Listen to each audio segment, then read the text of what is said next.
부활절 제5주 말씀 나눔입니다. 손에 맡기다라는 제목을 붙여봤는데요. 우리가 누구를 돕는다고 할 때 손을 내어준다는 표현을 쓰는데, 반대로 도움을 받는다는 것은 그의 손에 의지한다, 이런 뜻이 되겠죠. 실제로도 우리가 다른 사람의 손에 무언가를 맡기는 일이 많이 있습니다. 돈을 넘길 수도 있고, 개인 정보 귀중한 어떤 물건을 넘길 수도 있고, 가끔은 그것으로 인해서 크게 화를 입기도 하죠. 그만큼 맡긴 부분이 크다는 것이죠. 우리가 누군가에게 중요한 것을 내어주면 상대가 그것으로 나를 좌지우지할 수도 있다는 부분이 됩니다. 이런 부분은 상담 안에서도 많이 이어집니다. 비밀을 나누기 때문에 상담자가 상대방의 비밀을 소유하는 부분이 됩니다. 많은 비밀을 알수록 상담자는 내담자를 좌지우지할 수 있을 가능성이 높아집니다.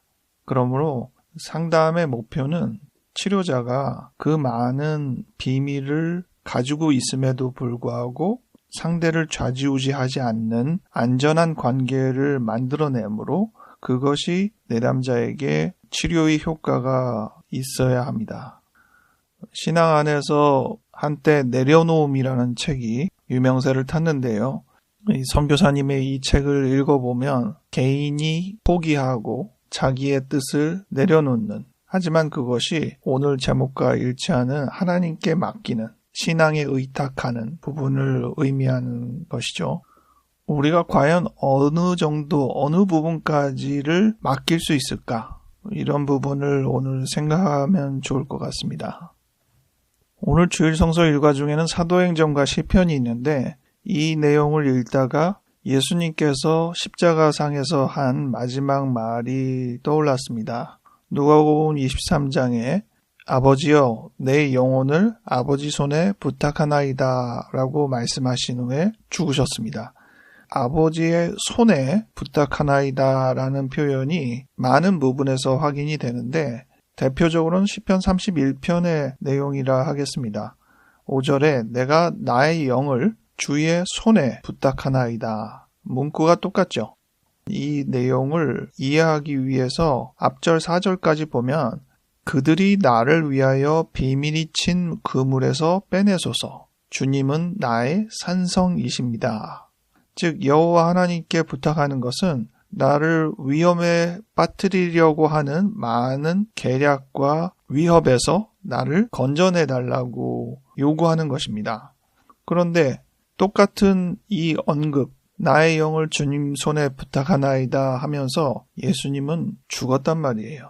나를 건져내기 위해서, 나를 살려내기 위해서 이 표현을 한 게 아니라 이제 죽으면서 나의 영혼을 맡긴다고 했습니다. 이것이 시편 9절과 다소 차이가 있는 부분이겠죠.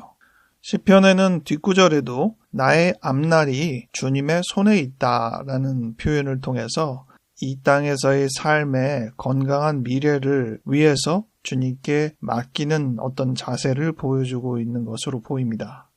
그런데 예수님은 그것을 죽음 앞에서 언급하셨고, 또 주일성서 일과 사도행전 본문에는 스데반 집사가 주님 내 영혼을 받으소서라고 이야기한 내용이 나오죠. 아버지 손에 부탁하나이다와 궤를 같이 하는 내용이라 하겠습니다. 스데반은 저들의 죄를 저들에게 돌리지 마옵소서라는 예수님의 십자가상의 말을 거의 똑같이 언급했던 순교자입니다.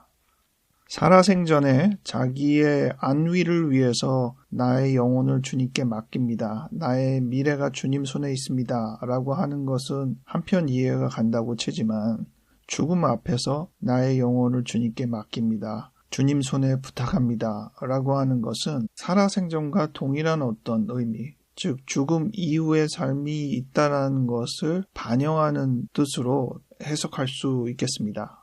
죽음 이후의 삶이 있고 없고에 대한 내용을 빼더라도 나에 대한 온전한 맡김을 보여주는 내용이라 하겠습니다. 이 부분을 보건대 우리가 맡길 때 비로소 내가 어떻게 살아가고 있구나 하는 것을 깨닫게 된다고 생각이 됩니다.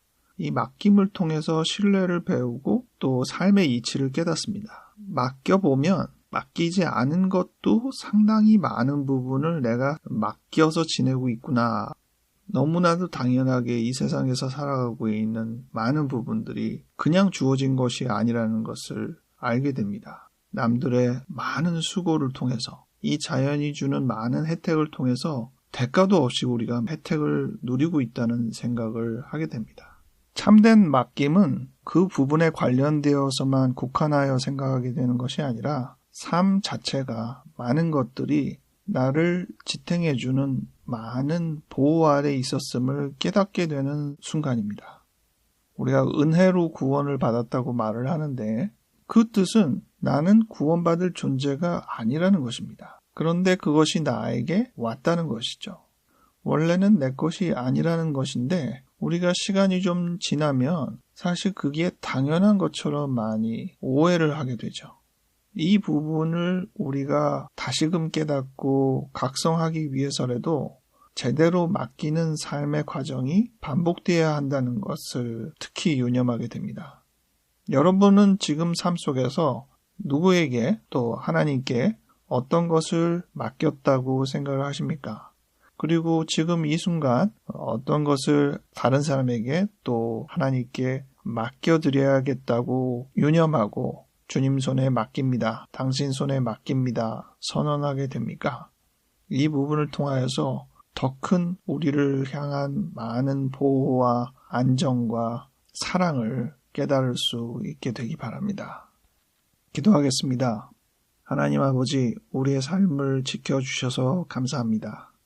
우리가 주님께 맡겨드린 것 말고도 이미 우리의 삶을 많은 것을 주님께서 잡아 이끌어 주심을 우리가 맡길 때 더 깊이 깨닫게 됩니다. 지금 내가 맡기지 못하고 내 스스로 쥐고 있는 것은 무엇인지, 맡겨야 함에도 불구하고 고집 피우며 오기를 내어 스스로 버텨내고 있는 것은 무엇인지 생각해 볼 수 있게 하시고, 맡김을 통하여 우리의 삶의 구원과 부활의 진리도 도달할 수 있도록 도와주시옵소서. 하루하루의 삶 속에서 우리 인간 사이에 또 뜻하지 않은 많은 상황에서 주고받는 그 맡김 속에 깨달음이 이어지는 것을 압니다. 주님, 우리를 그 길로 이끌어 주시옵소서. 감사드렸고 예수님 이름으로 기도하였습니다.